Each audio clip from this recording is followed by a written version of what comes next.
After the uprisings of Krzysztof Kosynsky and Nalyvaiko, Poland was forced to change its attitude toward the Cossacks. The king placed great hopes on military assistance from the Sich because the Polish nobility was reluctant to participate in wars. It was at this time that the name of Petro Konashevych-Sahaidachny began to resonate among the Cossacks. He was first heard of in 1606 when the Zaporizhian Cossacks under Sahaidachny captured the Turkish fortress of Varna. Later, he became famous for many successful naval campaigns against Turkey and Crimea. Sahaidachny developed an improved Cossack naval battle tactics and established strict discipline within the army. In 1608, Perekop fell under the blows of the Zaporizhian Cossacks. The following year, Kilia, Izmail, and Akkerman were plundered, and 5 years later, Trebizond was stormed for the first time. In 1615, the Zaporizhian Cossacks carried out an especially daring raid on Turkey.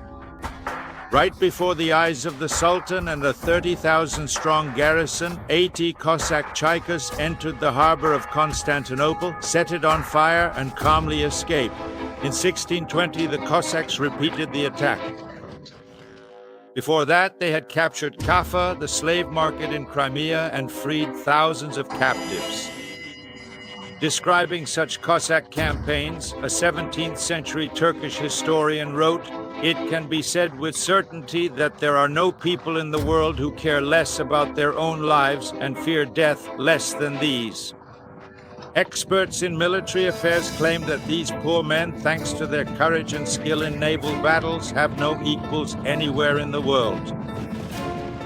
At the beginning of the 17th century, the Cossacks almost completely dominated the Black Sea. The Ottoman Empire, which at that time was the largest state in the world, had to mobilize almost all its armed forces to fight against them. Petro Sahaidachny also distinguished himself with significant victories in land battles. In 1620, Turkey started a war against Poland. In response to King Sigismund III's call, 40,000 Cossacks, 35,000 Poles, and 25,000 Lithuanians gathered to oppose the 220,000-strong army of the Ottoman Empire.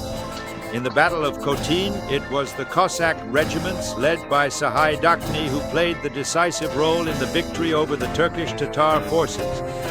During the heat of the battle, the hetman was critically wounded by a poisoned Tatar arrow and soon passed away. In addition to his military campaigns, the hetman, as a graduate of the Ostro school, devoted much of his energy to reviving national life and involving the Cossacks in the defense of Ukrainian faith and culture.